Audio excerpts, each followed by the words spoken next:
Has your family ever bothered you over baby names? When I was pregnant with my first child, I knew exactly what I wanted to name her, Isla. My husband and I agreed on it months before she was born. Short, sweet, meaningful. It reminded me of the calm islands we visited on our honeymoon. But my mother had other plans. From the very beginning, she hated the name. It sounds unfinished, she'd say. Why not Isabelle? That's a real name. I shrugged her off. She had opinions about everything. I figured once the baby came, she'd accept it. She didn't. After a tough labor, I gave birth to our daughter. My husband held her first, and I was too exhausted to speak. The next morning, when the nurse came in to confirm the name for the birth certificate, I was still drowsy and drifting in and out of sleep. I remember hearing my mom say, "She wants Isabelle. That's the name. Trust me, I'm her mother." At the time, I didn't process it. I just wanted to rest. It wasn't until a week later, when we got her social security card in the mail, that I realized what had happened. Isabelle Grace. I stared at the paper like it was a bad dream. No, her name is Isla, I said, to my husband.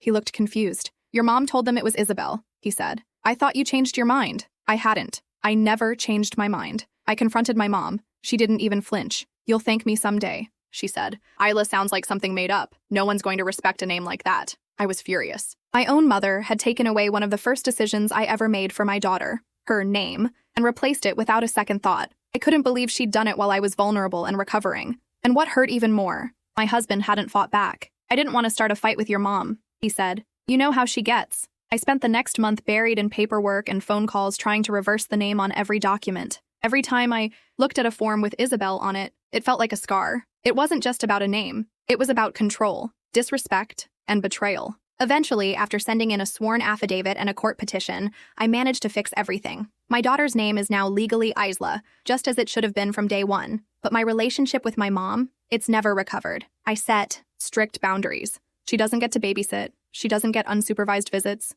She lost the privilege of trust. It was just a name, she still says whenever I bring it up, but it wasn't. It was the moment I realized that some people, even your own family, will cross the line without hesitation if they think they know better than you. So now, whenever someone asks me if my family bothered me over baby names, I say no, they didn't bother me, they betrayed me, and I'll never forget it.